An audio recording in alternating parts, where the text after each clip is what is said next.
ہماری خوش قسمتی ہے کہ ہم اس ملک میں پیدا ہوئے ہیں جس کو دنیا نے علم کے گہوارے کے روپ میں دیکھا ہے۔ یہ گیان کی سنسکرتی ہے۔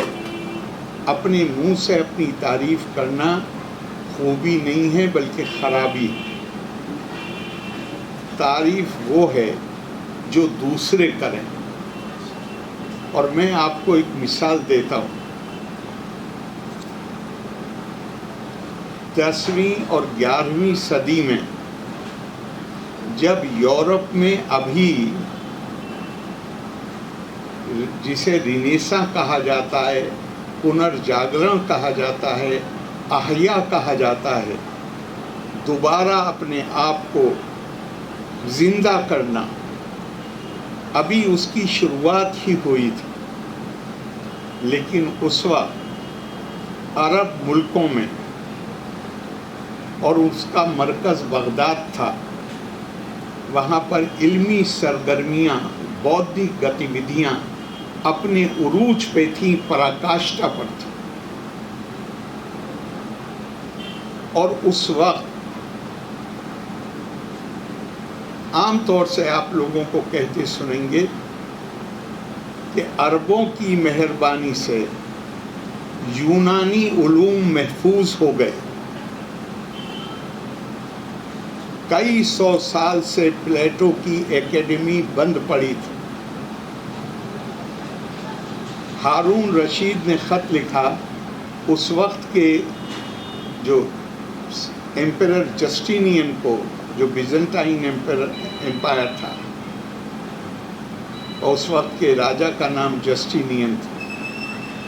اگر موقع ملے تو کبھی فلپ ہٹی کی کتاب پڑھیے گا، the history of the Arabs, بہت ہی مستند کتاب مانی جاتی ہے عرب تاریخ۔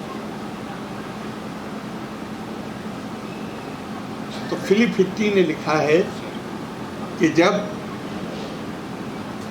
ہارون رشید نے انہیں خط لکھا کہ میں نے سنا ہے کہ آپ کے یہاں بڑا کتابوں کا ذخیرہ پلیٹو کے زمانے سے اس میں تالا ڈال دیا گیا ہے، اگر آپ ان کتابوں کو استعمال نہیں کر رہے تو ہمیں دے دیجئے کچھ اس میں سے۔ فلپ ہٹی نے لکھا ہے کہ 3 دن کونسل کی میٹنگ چلی، اور انہوں نے کہا کہ یہ اس وقت عربوں کا عروج ہے، ان کو نیچے گرانا ہے، تو انہیں تھوڑی سی کتابیں مت دو، یہ ساری فلسفی کی کتابیں دے دو، تو یہ اس میں الجھ جائیں گے۔ اور میں پھر فلپ ہٹی کا ہی ریفرنس دے رہا ہوں، اس نے لکھا ہے کہ کئی میل لمبا اونٹوں کا قافلہ تھا جس پر پلیٹو کی اکیڈمی کی کتابیں لاد کر بغداد بھیجی گئی۔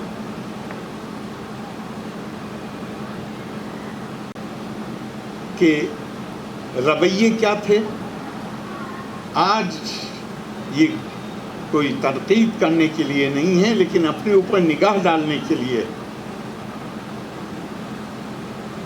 کہ دارالحکمہ جو سب سے بڑا مسلم ادارہ تھا، سنستھا تھی، اس کا ہیڈ کون تھا؟ آج اپنی ذہنی کیفیت پر غور کریے گا۔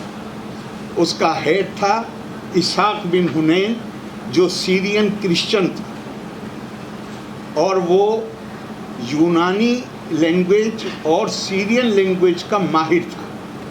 اس کا نمبر 2 کون تھا؟ اس کا بھتیجا جو لیٹن لینگویج کا ماہر تھا۔ نمبر 3 پہ کون تھا؟ اس کا اسحاق بن حنین کا اپنا بیٹا، یعنی وہ بھی سیرین کرسچن۔ کسی کو اس پہ اعتراض، اور وہ ان کی محنتوں اور کاوشوں کا نتیجہ کہ وہ ساری کتابیں جن میں دیمک لگ جاتی محفوظ رہ گئی۔ لیکن یہ بات ہے 10ویں صدی کے شروع کی۔ جو بات عام طور سے لوگ نہیں کرتے وہ یہ ہے کہ یہ 10ویں صدی کے شروعات کی بات ہے۔ ہارون رشید کے دادا کے زمانے میں، منصور کے زمانے میں، سندھ سے کنک پنڈت نام کا ایک اسکالر کتابوں کا ایک بنڈل لے کر بغداد پہنچتا ہے، اس میں ایک کتاب ہے سوریہ سدھانت. اس کے جب کچھ حصوں کو ترجمہ کر کے منصور کو، یہ منصور دادا بھی نہیں، ہارون رشید کا پردادا ہے. ہارون کو جب وہ ترجمہ کر کے سنایا جاتا ہے تو وہ بالکل ایک دم اس میں ایسا ایبزارب ہو جاتا ہے کہ اسی وقت وہ فزاری نام کے ایک عالم کو بلاتا ہے اور کہتا ہے کنک پنڈت کی مدد سے اس کتاب کا خاص طور سے اور ساری کتابوں کا ترجمہ عربی زبان میں کرو. اور سوریہ سدھانت کا ترجمہ ٹرانسلیشن جب عربی میں ہوا تو اس کو نام دیا گیا کتاب کو ہند سندھ. اس وقت اسپین میں بھی عربوں کی حکومت تھی، لیکن بغداد اور اسپین کے بیچ میں دشمنی تھی. اسپین کے حکمرانوں کو پتہ چلا، شاسکوں کو، کہ کوئی ہندوستانی کتاب کا ترجمہ ہو رہا ہے، اور اسے لگا کہ یہ ہمیں تو دیں گے نہیں. تو فلپ ہٹی نے لکھا ہے کہ اسپین کے شاسک نے ایک لمبی چوڑی رشوت، اس زمانے میں پریس نہیں ہوتا تھا، ایک ہال میں 500 لوگ جو حکومت کے ادارے تھے، ایک ہال میں، بڑے ہال میں 500 لوگ بیٹھتے تھے. 500 پیج کی کتاب ہے، ایک ایک پیج ان کو دیا جاتا تھا اور شام تک اس کے 10-20 نسخے تیار ہو جاتے. تو اس نے کاتبوں کو بڑی لمبی چوڑی رشوت دی اور اس کتاب کو، جس کو نیا نام دیا گیا ہند سندھ، اس کو عربی میں شائع کیا گیا اور اسپین نے اس کی کسی طرح ایک کاپی حاصل کر لی. اور فلپ ہٹی نے لکھا ہے کہ یورپ کی جتنی سائنسی ایجادات ہیں وہ سوریہ سدھانت پر بیس ہیں، اور سوریہ سدھانت ہندوستان کی کتاب تھی جس کو سندھ ہند کے نام سے عربوں نے ترجمہ کر کے اس کو شائع کیا. آپ اکثر سنتے ہوں گے انگریزی میں، خاص طور سے جو لوگ مضامین پڑھتے ہیں وہ لکھتے ہیں کہ کہتے ہیں عربک نیومرلز 1 2 3 4 5 6 7 8 9 0، تو اس کو انگریزی میں لکھتے ہیں عربک نیومرلز. عربوں نے کبھی دعویٰ نہیں کیا کہ یہ ان کی ایجاد ہے، انہوں نے ہمیشہ اسے ہند سا کہا، ہند سا، بھارت سے آیا ہوا گیان. تو ہندوستان تو علم کی، عرب تاریخ دانوں نے، جس میں طبری سے لے کے ابن رشد تک ہر ایک نے تاریخ 5-6 لوگ جنہوں نے تاریخ لکھی ہے. کسی نے 9 والیوم ہیں، 9 حصوں جلدوں میں، کسی کے 10 ہیں، کسی کے 11 ہیں، لیکن ایک بات سب نے لکھی.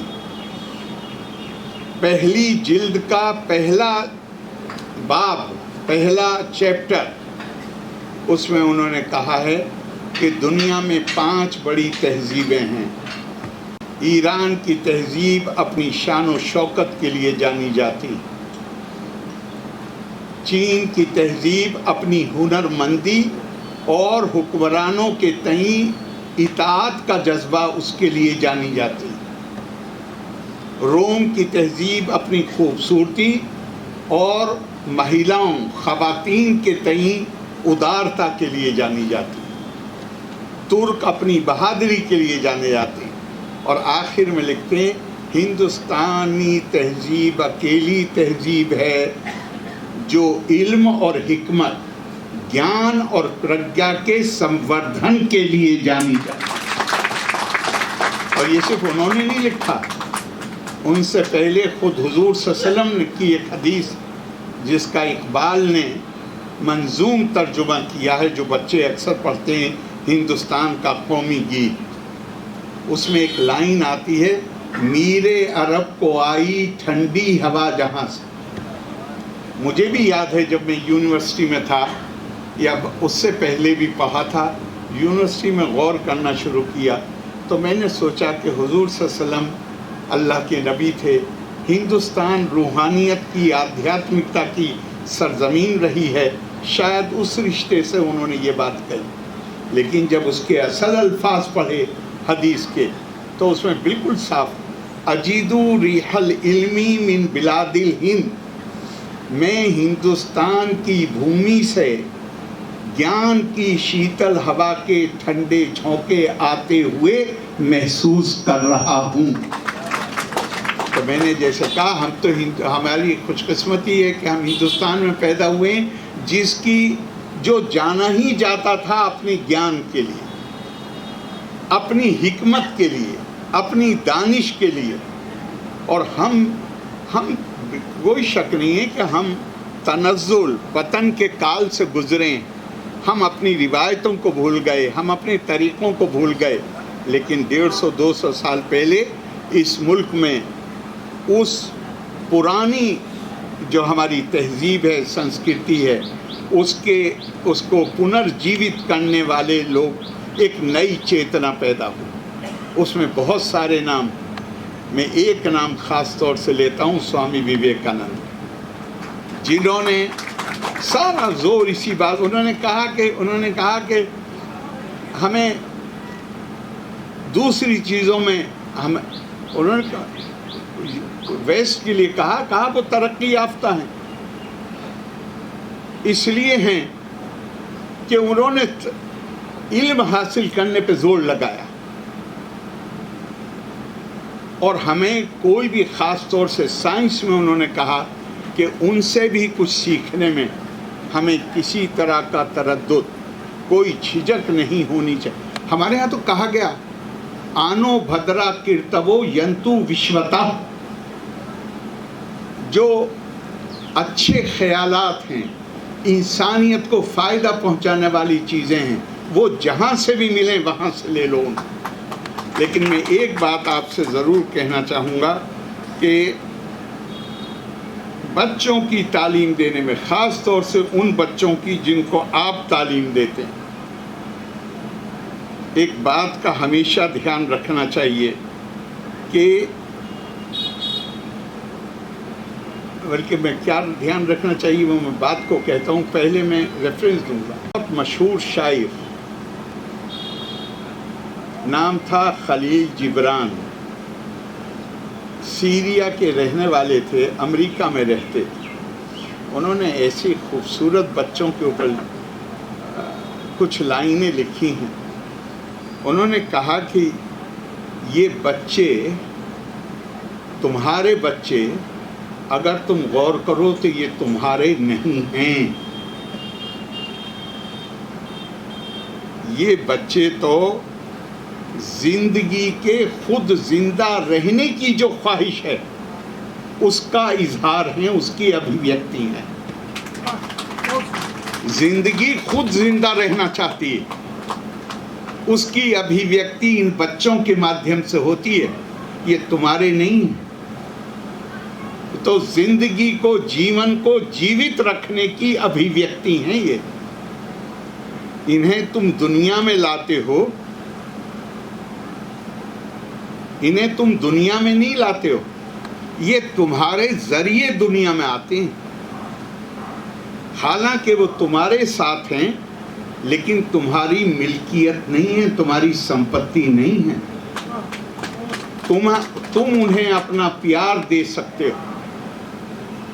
لیکن اپنی سوچ کو ان کے اوپر تھوپنے کا پریاس مت کرو۔ تم انہیں رہنے کے لیے گھر دے سکتے ہو لیکن ان کی روحوں کو قید نہیں کر سکتے، بندی نہیں بنا سکتے، کیونکہ ان کی روحیں تو آنے والے کل کے گھر میں بستی ہیں، جہاں سے گزرنے کا جہاں سے تمہارے پاس کوئی طریقہ نہیں ہے کہ تم گزر سکو۔ سپنے میں بھی، خواب میں بھی تم اس مستقبل میں نہیں جا سکتے۔ تم ان کے جیسا ہونے کی کوشش کر سکتے ہو لیکن کبھی ان کو اپنے جیسا بنانے کی کوشش مت کرو۔ اور مولا علی کا مشہور قول ہے، اپنے بچوں کی تعلیم و تربیت میں اس بات کا خیال رکھو کہ تم جس دور میں زندہ ہو انہیں جس دور میں زندہ رہنا ہوگا وہ تمہارے دور سے الگ ہے، تمہارے یگ سے الگ ہے،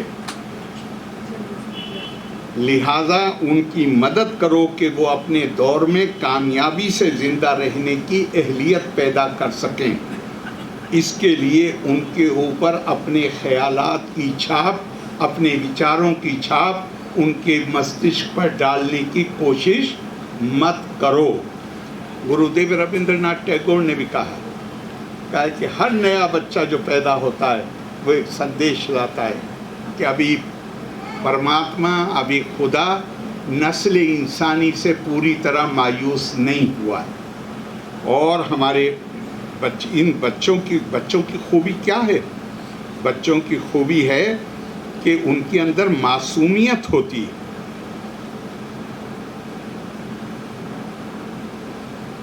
اور یہ معصومیت بھارتی سنسکرتی میں ہمارے گرنتھوں نے گیانی لوگوں کا آواہن کیا ہے، عالم جو ہیں ان کو اس بات کے لیے کہا ہے کہ اپنے اندر بچوں جیسی معصومیت پیدا کرنے کی، اپنے علم کا جو گھمنڈ ہے تمہیں گیان کا، اس کو تیاگ دو اور اپنے اندر بچوں جیسی معصومیت، انوسینس پیدا کرنے کی کوشش کرو۔ اور کہا ہے تسمات برہمنا پانڈتیم نرودیا بالین تشٹھا سے، اس گھمنڈ کو اس گھمنڈ سے اپنے کو الگ کر لو، اور تمہارا علم کارآمد ہوگا جب تم اپنے اندر بچوں جیسی وہ بھولاپن اپنے اندر لاؤ۔ یہ لاؤ گے تو انسانی قدریں، مانوی مولیہ اور آدرش زیادہ بہتر طریقے سے سرکشت رہ سکتے ہیں۔ یہ چونکہ مجھے یہ علم کا موضوع، گیان کا، شکشا کا، یہ مجھے بہت بہت بہت پیارا لگتا ہے۔ ہم بیٹھیں اس کے بارے میں بات کریں، اور ہر انسان کے اندر خواہش ہے اپنے حالات کو بہتر کرنے کی، وہ صرف ایجوکیشن کے ذریعے پاسبل ہے۔ اور میں یہاں سمن پورہ میں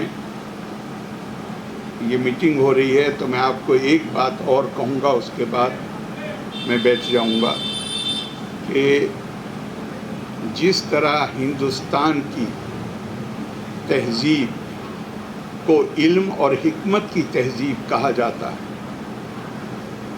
بعثت نبوی کا مقصد بھی کیا ہے؟ وَيُعَلِّمُهُمُ الْكِتَابَ وَالْحِكْمَةَ وَيُزَكِّيهِمْ۔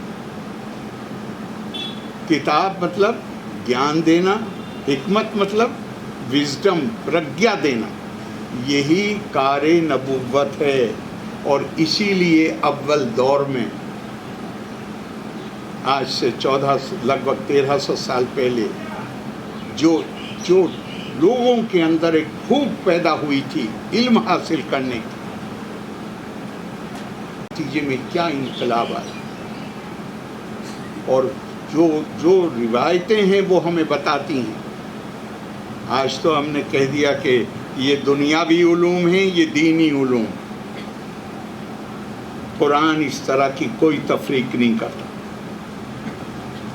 قرآن ایک ہی تفریق کرتا ہے، وہ گیان، وہ علم جو انسانوں کو فائدہ پہنچائے، منفعت بخش ہو، لابھکاری ہو، اور وہ جو انسانوں کو نقصان پہنچائے، غیر منفعت ہو۔ سورہ بقرہ پڑھ لیجئے، جادوگری کو کہا گیا کہ انسانوں کو علم ہے یہ، لیکن یہ فائدہ نہیں پہنچاتا۔ ان علوم کو حاصل کرو جو انسانوں کو فائدہ پہنچاتے ہیں۔ اور علم کی اہمیت کیا ہے؟ اطلب العلم لو کان بالصین۔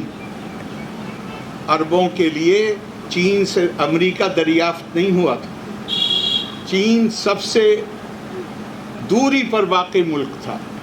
اب چین میں مدرسہ تو کوئی تھا نہیں، یا تھا اگر ہو تو مجھے نہیں پتا، کوئی بتا سکے، لیکن حضور صلی اللہ علیہ وسلم نے فرمایا اطلب العلم لو کان بالصین، اگر چین بھی جانا پڑے علم حاصل کرنے کے لیے تو وہاں جاؤ۔ ایک دوسری جگہ فرمایا